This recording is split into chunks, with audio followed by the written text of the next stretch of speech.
position is that the black woman's disrespect and rebellion against the leadership and the authority of the black man is a direct cause of the breakdown in our black family structure. Now, of course, there are many black people who consider those fighting words because as black women, we have never been subject to the kind of examination that our men have been subject to since we have been here. We have been somewhat protected and shielded from any kind of critiquing about our personal behavior, whereas our men have always been up for examination. The book is not an attack on black women. I have never said that all black women do everything that I list in my book. None of us have lived long enough to do everything that I list in the book, but most of us do some of the things that I've listed in my book. And I do say that it is not because of generalizations that we are all victimized by some of the negative patterns of behavior in the book, but the book just represents our collective contribution. This is some of everything that we have done, or that we do daily, that contributes to the breakup of our relationship, the destruction of our man, and the failure of our children to be able to function.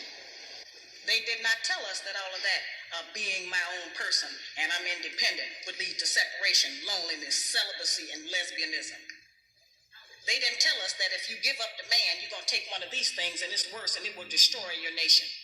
They didn't give us that information. They made us think that it was some kind of glorified position to brag about the fact that I got my own job, my own credit card, my own car, so I don't need no man. I don't even know how we got that mixed up. Ain't none of that got nothing to do with being with no man.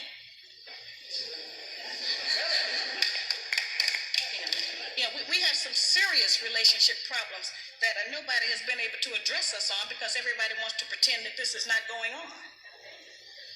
Over 60% of our women are single, widowed, separated, or divorced. They don't have a man. I just came out of Florida and they got a housing complex that the Urban League built, which is a black organization that is for women and children only. They say they don't allow any men in there. I didn't have time to deal with it, but I talked about them real bad. That's the silliest program I've ever heard of. You know them women that had men if they got a bunch of children. They need fathers. They need protection. We hear about the drug problem that we have in our projects across the country. It's one of the major places that we have a drug problem. We talk about the great strength that we have as black women. Well, the welfare department don't rent government apartments to single black men. Those apartments belong to black women who are allowing this to go on in their home. We have not looked at what part of the responsibility do we share. Yes, black men sell a lot of drugs, and a lot of us black women get the money from them drugs and buy some of these fancy clothes we wear. Drive around in some of these fancy cars. He is not doing these things alone and without support from us, whether they are good or bad. See, we have a lot of power. We are very strong women. I'm saying that we're using our strength in the wrong direction. We're using it to tear our man down, tear our nation down instead of building it up. Having an education and a job does not necessarily mean you have a successful life. I keep telling black women that to raise a child, they say, well, I provided with food, clothing, and shelter. That's not raising a child, that's maintaining one. To raise a child, you need a parental coalition of a man and a woman. We have sons who are, by not having a father in the home, they don't know how to respect women. They take on the black feminine female emotionalism. They're doubtful, they're indecisive, they can't make a decision. They don't know what to do about being a man because we can't teach them that. We don't have that knowledge. We have daughters who grow up in a home where they don't see any affection, where there's no man there. They go out into the world and try to mate. They don't have no idea how to be no woman to no man, how to function in a house with a man, because they haven't seen it. Most of our children, just like us, get all the information we have about how you be with a mate off television.